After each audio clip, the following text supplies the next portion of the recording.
So, greetings to you. Thank you for joining us as we begin a journey to discuss family issues with all of us. And as we start this journey, I want to ask you to join me to imagine a few things. So, imagine coming home from work and you can actually tell that your family was happy all along. But as you arrive, everyone freezes. No one talks to one another, and the mood all of a sudden has changed.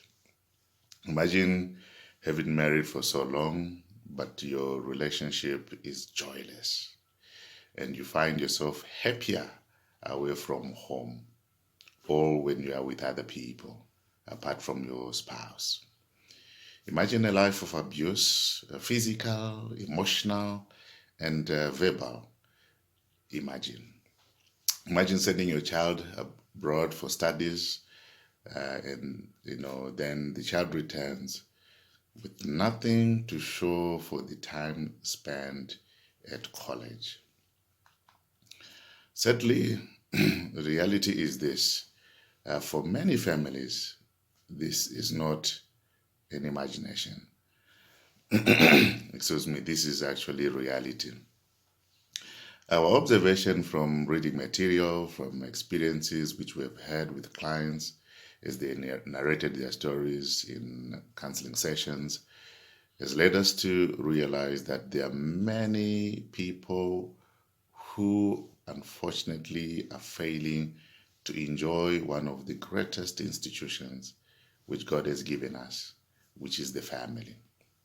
So, we would want to invite you to join us on a journey to discover how we can turn around our family relationships and make them to be fulfilling and make them to have joy.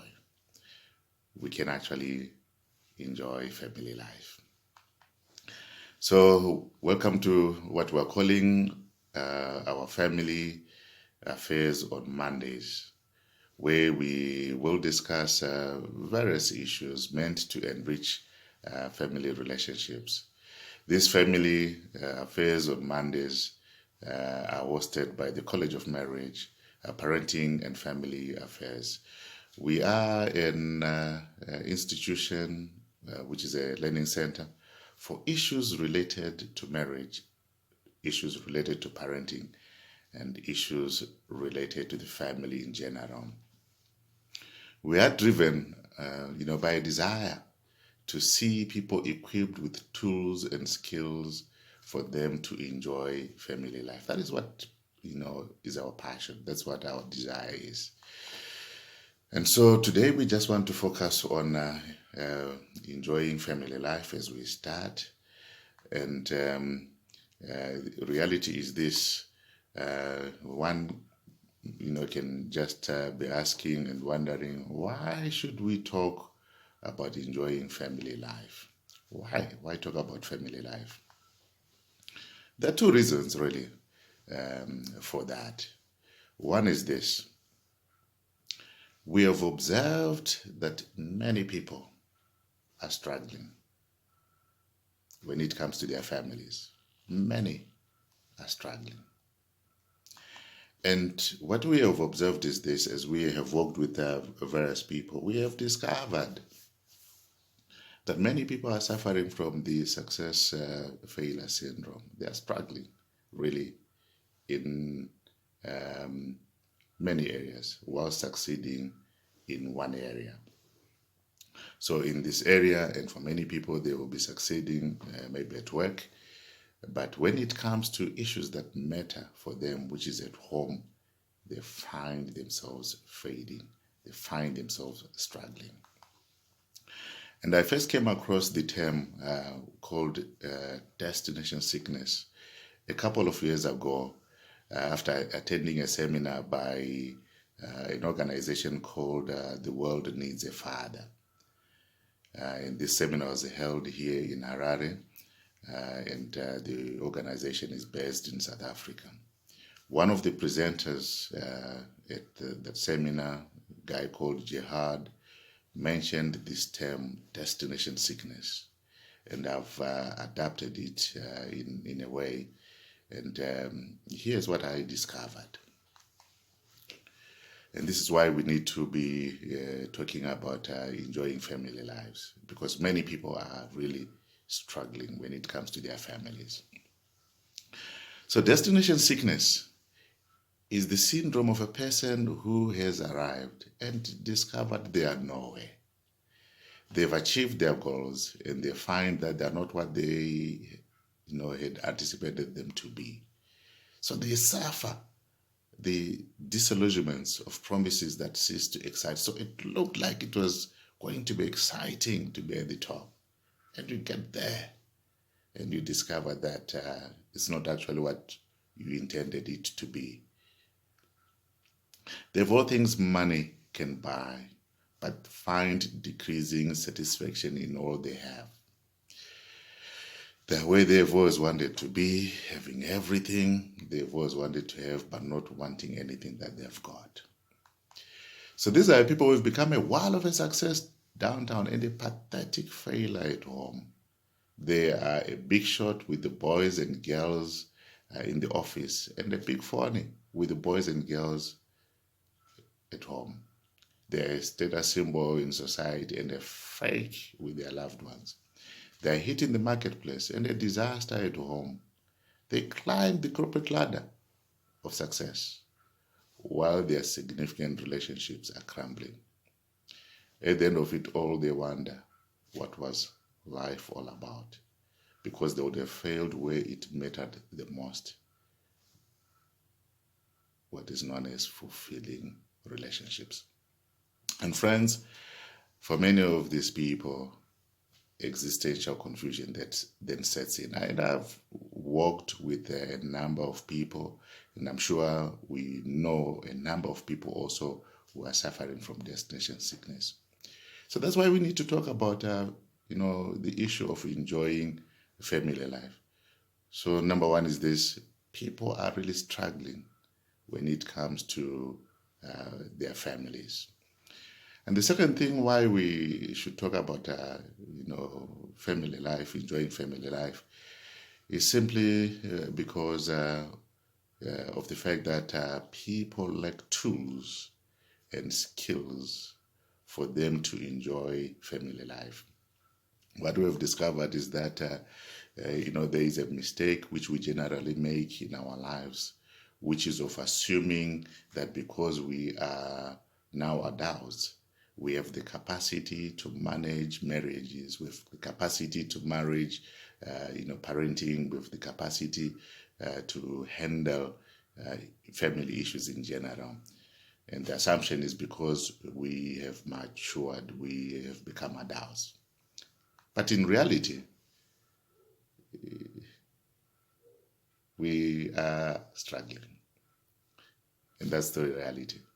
Because here is this, friends.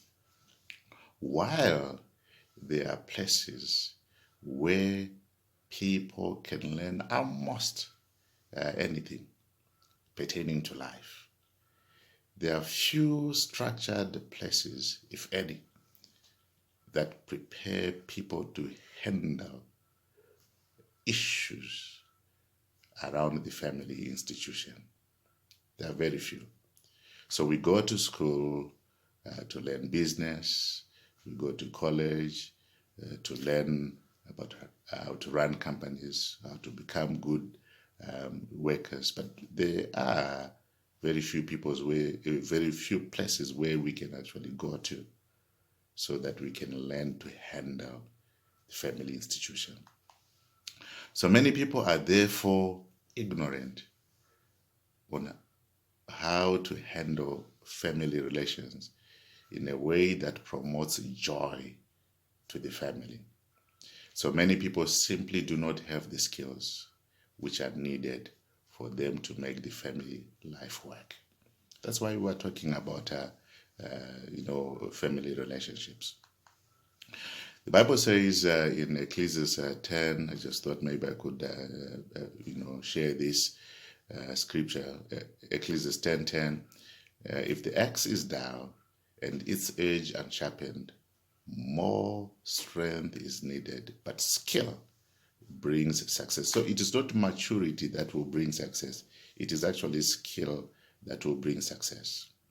I've often said to people, take for example, even marriage. I've said to people this, what I've discovered is this: love without skills and the tools to handle issues that arise in marriage is not enough to sustain the marriage. I've seen people who loved each other to bits actually divorcing. And years later, they then say, well, as we are talking to them, maybe I shouldn't have divorced because I'm realizing I love the person. But what was lacking for them was that they did not have the skills and tools to handle um, the marriages. Because marriage is not easy.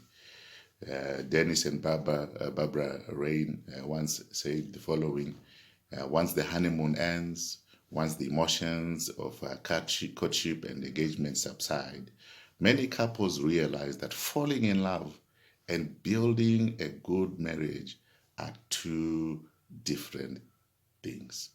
Friends, reality is we need skills, we need tools to be able to handle our family issues and for us to be able to enjoy family life. That's why we're talking about these things today. So, how can you enjoy your family life? I have just three things which I want to share with us as we, discuss about families today. Three things that I will just share with us. Number one is this: give your children and your spouse time. Give your children and your spouse time. So, reality is this: if we are to enjoy our family life together, if we are to build something that is enjoyable when it comes to family, we need to give our family, the time they need. I know that there are a lot of things which we should be doing, which we can do on a daily basis. There are so many demands for on our times, so many of them. But I love what this guy says. Steve McKinley said the following: distribution of wealth is unequal, but time is absolutely equitable. So, Bill Gates, you and I may not be equally wealthy, but we all have 168 hours every week. Yet, all of us must decide how we are going to spend those 168 hours. Like the way I spend my money, the way I spend the time should be a reflection of my priorities. If it isn't, something is wrong. So, in short, basically, what he's saying is this: we can actually choose how we spend time. And as we look at how we spend time, let us ensure that we reserve time for our family. So, if we look at, for example, time and children, children look at love from the perspective of time that you give them. Yeah, somebody actually mentioned that they spell, love as Time. So if you are going to enjoy time with your family, hear this: give your children time. You need to give your children time. And when you give your children time, you will notice that this will help you in terms of connecting with your children. It will help you in terms of influencing them. It will help you in terms of giving your children the values you want. It will give you also an opportunity to teach your children what is important to you and what could be important also in their life. So it is a time to connect with your children. Many of the pains people have, parents have in latter years when their children have grown up, are all linked to the fact that they never gave time to their children as the children were growing up. So parents should know adults should know that you know the value of giving time to their children it can never be over emphasized. In fact, when we give children our time, you will discover that there are so many things which you can actually teach your children as you give them the time they need. So, for example, you can teach your children about responsibility in life. You can teach your children about marriage. You can teach your children about work. Teach your children about emotional intelligence. Teach your children about social responsibility. Teach your children about handling failure. Some children have never been taught about handling failure. And at the first hurdle they will face in life, they crumble. You can teach your children about ethics and morality. You can teach children about dangers in life. There are so many things that we can teach our children if we give our children time. Because the reality is, formal education does not really teach people to live. Parents are the ones who should take up that, mantle. But you can never teach your children to face issues of life if you are not spending time with them. Like this African proverb, it says that if the wise elders of the village don't teach the children, the village idiots will certainly do so.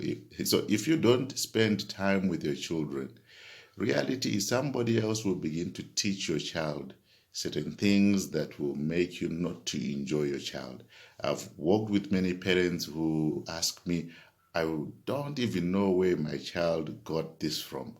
I don't know how my child became, who they are now. But reality is many people, many adults, they don't spend time with their children. So my encouragement is this: if you are going to enjoy your time with the family, spend time with your children. Number two is also spend time with your spouse. Learn to reserve energy for your spouse. I normally say to people this: many people find that they disconnect. People who used to be lovey-dovey, who enjoyed each other at some point in time, all of a sudden they begin to drift apart. And in many cases, it's simply because they are not spending enough time with each other. So when we work very hard, when we spend time at work, also learn to reserve energy for your spouse so that you can connect. Invest in that relationship. Invest. So be available, to your spouse so that you understand the pain your spouse is going through, the things that are hurting them, their desires, their needs. You can only do that. You can grow your relationship and enjoy your relationship with your spouse when you are spending time with him or with her. So reality is this: if you don't spend time with your spouse and you are not, meeting their needs, somebody will then come and fill that gap. So the prayer that I normally say to people is, this, which we can actually make just this serenity prayer change a little bit. Somebody said this, one can actually say, Lord, grant me the serenity to prioritize the things I cannot delegate, the courage to say no when I need to, and the wisdom to know when to go home. Wisdom to know when to go home so that we can actually spend time with our family. So the second thing that we can do to enjoy family life is to meet the needs of your children and your spouse. So the needs of your children and your spouse may not necessarily be just time alone. So time is very good because it will give you an opportunity for you to then discover their needs. So ask yourself, what are the needs of my children? Ask yourself, what are the needs of my spouse? Because friends, reality is we are all needy people. we are created with needs. And if we are not going to meet each other's needs as a family, if we are not going to discover what our needs are uh, from our spouses, our needs are from our children, our needs are from maybe the perspective of parents, you will notice that it will disconnect us as families. And so researchers discovered that the meeting on of needs is something that is very important if we are to enjoy family life. And thirdly, what can we do to enjoy family life? I just want to encourage people this. One of the things that I've discovered, which is important, is for us to learn to integrate work and family life. One of the things that I know, and we all know, is that work is an important aspect of life. I normally say to people there are five things that I call the big five in my own life. One is my personal life. So it's very important for me to look after myself physically, emotionally, spiritually, look after myself behaviorally and intellectually. Is very important because if I am well, I will be able to, offer the best of myself to the world that I'm living in. So my personal life is very important. I need to look after my health, etc. Anything that is, important at a personal level. But there's also something that is important. Part of the big five is the home life, which we are talking about, the family life. Another thing that is also important as part of the big five is the social life, how we should, make a difference in the society, in the community. Another aspect that is important is this the spiritual life in general. We need to make sure that spiritually we are okay. It's an important area. And obviously, to all of us, the work life is very important. But for many people, what I've discovered is this: we spend a lot of time at work because we want to make it in life. We want to have money, which is not bad. But we must learn this thing about life, that all of life is not work. We must learn to integrate, work with the other aspects of our lives, especially the home life, the family life. Because what I've discovered is this: I've always told people this, that in working with people, one of the things that I'm realizing now is that people in general do not think about us in general. And there are three reasons why people really think about others. Only three. I've discovered this, that people don't think for a long period of time about us because we have money. So I know there are people who probably have billions, and we can talk of various names of people who are actually billionaires, and we know them. But reality is, when we look at it deeply, none of us would think about these people maybe for more than 1 minute, 2 minutes, or 3 minutes per day, to think about this person and say, wow, this person is very rich, and you focus on that for 3, 4 minutes, 5 minutes per day. Rarely do we do that. So even if we are to climb the corporate ladder of success and become this great, in general, people don't spend time thinking about you because you are great. You are a PhD holder. You are a CEO of a company. People don't spend time thinking about that.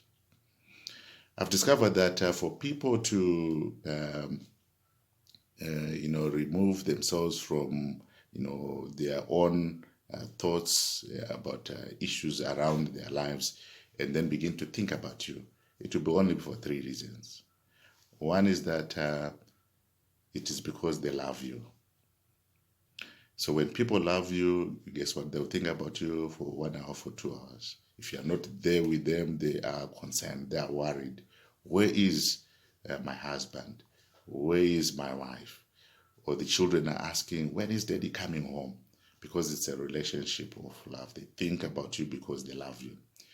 The second reason why people will ever think about anyone for more than 5 minutes, for maybe 1 hour, 2 hours, even 24 hours, is if they hate you. So if they hate you, guess what? People will think about you because of the pain you will be causing them. So they will think about you. And if people hate you, they may even think about you 24 hours a day. They can organize seminars. They can pay people to come and actually attack you because people hate you. So people will think about you, number one, because they love you, number two, because they hate you. And the third reason why people will ever think about anyone is if they benefit from the person. So if they benefit from it because they know where their bread is buttered, guess what? They will think about you because they want to make sure that they continue earning a living from you. And I normally say to people this: relationships at work are all relationships of benefit. And once we stop offering a benefit to our organization, hear this, in general, I've noticed that that relationship ceases to exist. And yet, the most important relationship, which is actually the relationship of love, is generally ignored. But after we have completed our tenures at work, guess where we actually go back to? We go back to our homes. And if we have not built our homes to be places where there is joy, you will notice that you will not be able to enjoy that family. That's why, in my view, if we can learn to integrate work and family life, to say to ourselves, yes, work life is very important, but at the same time, family life is also very important. You will notice that we will grow together as a family, enjoy our family lives, and really find life fulfilling. And by the way, I've always say to people this: reality of life is, if your children are already growing up, very soon they will believe in you. And it's a myth to say that I will enjoy life with my children, when they have grown up. It doesn't work like that, because they will not be thinking of building their own families, as we are discovering, or as we will discover. So 3 things, friends, which we are suggesting to you as we start our journey of discussing about family issues here. What we can do to enjoy our family lives.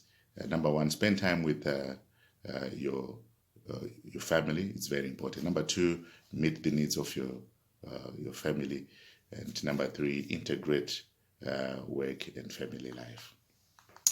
So let me close by saying this. It is possible to actually enjoy our family lives. It is possible. We can enjoy our family lives.